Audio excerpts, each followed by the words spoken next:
right. Welcome back to Simply Trade Tips with Hammer and Heels, Renee Chiuchiarelli and Julie Parks. We're here to give you some tips and trade, and we're doing it generally under 10 minutes. Mhm. We're hoping 5, right, Jules? We are. And as always, we're going to leave you with a call to action or an FIO, figure it out, that you can go into our trade community. So let me just tell you, we have done one series on tariff chaos that has been fully released. So, if you missed anything, you can go to any of the podcast areas or, like Apple Podcast, Spotify, or you go to our trade community and you can listen to all 5 episodes on tariff chaos. We have a second series on career. And then we have our third series on managing a project. So here we are in episode 4, running the project and potential roadblocks, Jules. So what is our tip topic today? Yeah, so I think, Renee, you just said it. It's running into those roadblocks and how do we manage those roadblocks? What's a good way to kind of organize those? So, as you mentioned, we want folks to take a quick listen to episode 1 to 3 before diving into this one. So then really after that approval and stakeholder alignment, you're now in the throes of kind of running a project, and there's a few things to establish any well-run project. So Renee, maybe you kind of brief our 4 steps and then we can get into those in a little more detail. Yeah, for sure. So our first step, Julie mentioned we have 4, is establishing regular tag ups.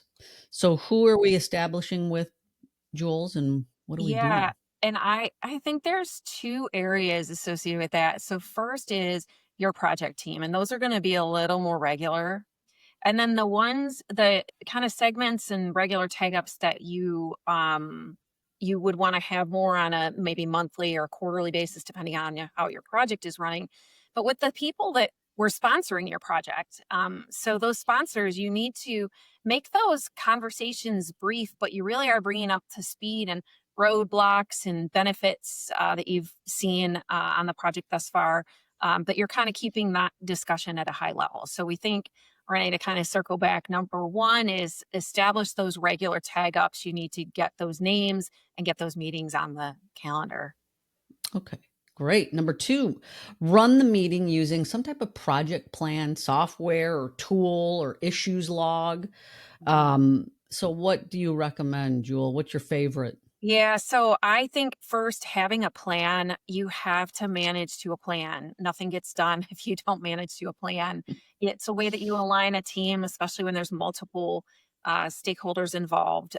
So I think it's what's kind of in work, what's planned to be kicked off in the next segment is kind of when you're running those meetings, you can kind of talk about that project plan. So there's tools like Microsoft Project that you can use to do that. You can just use an Excel spreadsheet and kind of red light, green light, kind of where you're at, start and stops, and then manage that according to plan. I don't know, Renee, if you've used any other project planning software.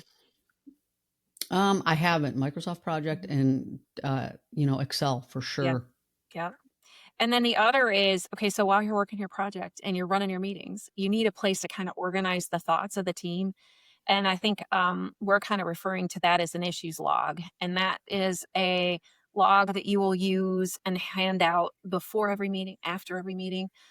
Because I think the idea is that this log notes the actions that need to be done and records any roadblocks that you're seeing for escalation. So it might highlight something in the issues log for that sponsor meeting to kind of remove a roadblock. And I think just at a high level, the issues log, it has just a few fields on it, kind of the item number, so you can organize your world. How many things have you gotten done in your project? You also take a lap on that, right? The description of the item that's kind of on the task, Renee needs to do X by this date, date open. And specifically, we like who's responsible in this case, because when you put who's responsible in the spreadsheet, people can sort by that responsible date. And then date closed. And then date closed allows you to maybe move it to another tab if it's closed. But sometimes what we find is recurring themes in projects. And what we do is we open up a closed item and kind of add on to it in some cases. It's also important to include notes. And the notes, when I do an issues log, the notes, I whatever the meeting date is, I'll start each line item with the date in the notes. So like, Julie said that she was going to send a note out to the stakeholders by Tuesday. And during the meeting before the Tuesday event, Julie, are you doing this? Are you planning, and then you're taking notes saying Julie's planning on doing this, because it helps jog the memory of the person that is sorting on their name. Oh, yes, I did plan on getting this done. And in fact, they can prepare for the meeting, and that makes the meetings run more quickly, I think, too. Yeah, and I think with the logs, I mean, just as an example, we had a log for broker issues. We had a log when we were implementing software. We Mhm, have a log for compliance mhm, issues and non-compliance, for example. And so let's say, for example, we're running an issues log related to non-compliance in your program.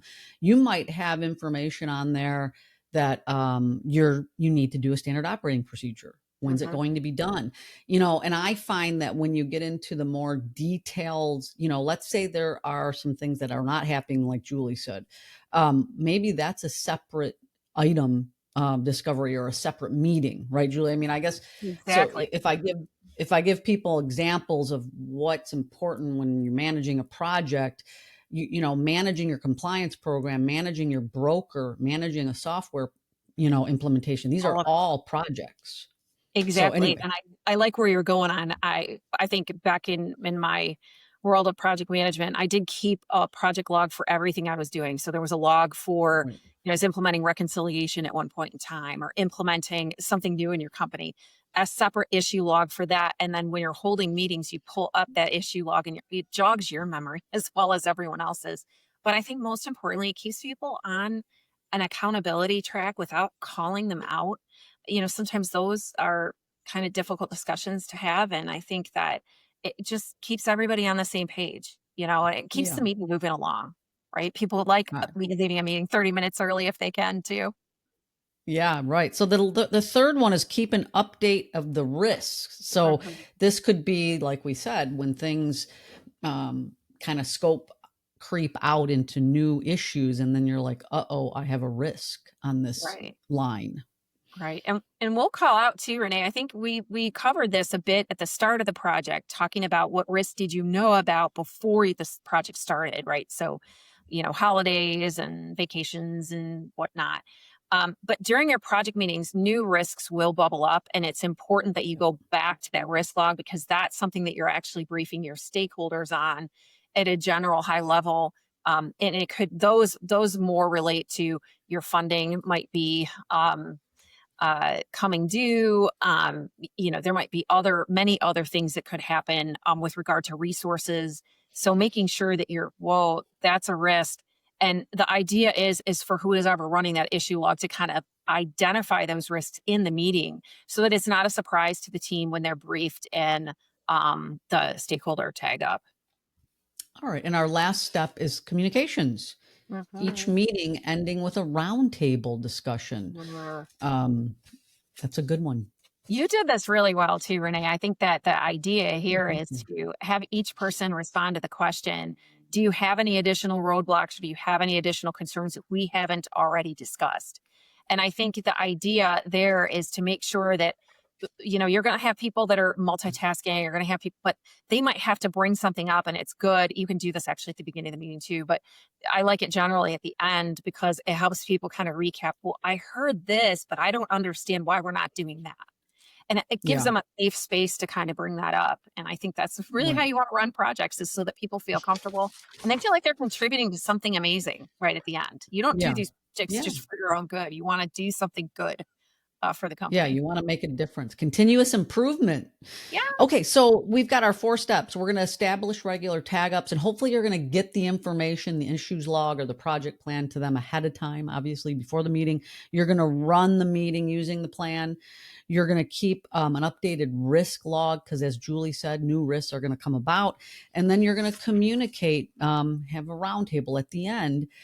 So that's our 4 steps. And Jules, what is our FIO? Figure it out. Yeah, and I'll share. I think what we want y'all to do is take a moment to establish an issues log. So if you generally run meetings, meeting notices, stuff like that, and becomes very difficult to kind of keep track of that. If you keep things in a spreadsheet, Excel is generally the way to do that.